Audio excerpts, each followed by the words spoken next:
Journey versus Arrival. Let's play podcast. So, once again, I listened to an old episode, and I may have played it again already. I don't remember now. There was some confusion around the season 5, season 6. This was called Tilting at Windmills, and it was about never actually reaching your destination again, charging those windmills with your Don Quixote like sword or lance, with no expectation of actually toppling the windmill, but simply for the exhilaration and the joy of the journey. And I went into Harry Potter in this episode about Station 9 and 9 3/4, and I was going to have an episode, or I think I did actually for a while, an episode 9 and 9 3/4. This whole thing about the city on the hill, you don't want to go there to arrive at a destination like Frodo, to just destroy the ring and live happily ever after, just isn't real life. We strive and we journey, but how often do we actually get there? And even if we did get there, do we likes it when we get there? I mean, how many of us retire and then just sit around and enjoy our success? How many of us just strive for something else and transfer our job somewhere else? So these are questions. And then I compare that to the state of home planetariums. And really, it's, I don't know. And if I don't know, who knows? I'm supposed to be Mr. Home Planetarium, right? But that's really a myth that the Home Planetarium Association was some kind of, it was just a loose confederation of people like you have today, with one foot in the professional world, one foot in the amateur world, buying some things, making some things. It really hasn't changed. Now, you'll hear me doing some quick episodes now. You have already about, turnkey, just get a home star, get a geodesic dome.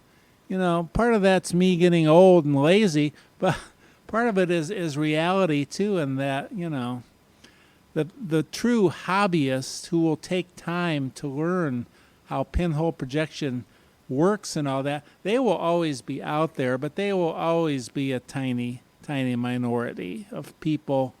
So I'm kind of reaching more for the largest common denominator now as I get on here.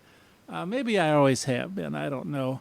I made a few statements this morning, even that you're only as good as the music you play. Let me amend that slightly. You may only be as good as the music you hear, the drummer that you hear. Something drives people to do things in this hobby and other hobbies or professions. What is it? It's been likened to a, I hear a different drummer, or I hear something. It may be, though, that music is strictly a background and always will, and that's the way my parents were. Music was for dancing. They hardly ever, so it was the rhythm. They hardly ever sat around the house when I was growing up and listened to the radio, played records. They hardly ever did that. So music was something else entirely to them. So it's different things to different people. I like playing particular music, as you probably know. So that's why I would say something like, you're only as good as the music you play. But you're only as good as your passion, perhaps, allows you to be, drives you to be, makes you be. That might be a better way to say that. So, and finally, I said something about the big picture, that I'm losing my interest in granularity, in arcanity even.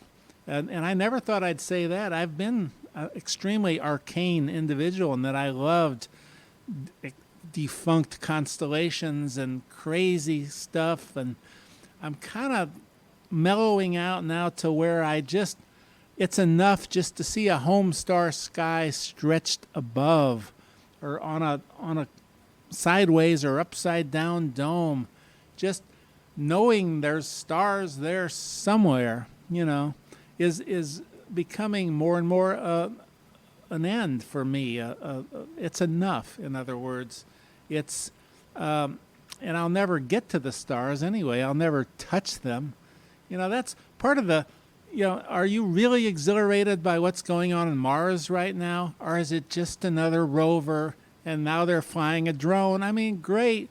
They get up in the air, and they see the desert from 3,000 feet instead of it doesn't look. I don't know. Maybe I'm just getting old, but I'm evolving. Everybody evolves. So this tilting at Windmills, the journey, not ever getting there, the Harry Potter station where you didn't want to see them old, Peter Pan. Do you stay a lost boy forever and stay in your youth and always chase that second star to the right or left, whichever it was? No. I think I'm starting to evolve and do kind of a different thing. What you think about that? Bye.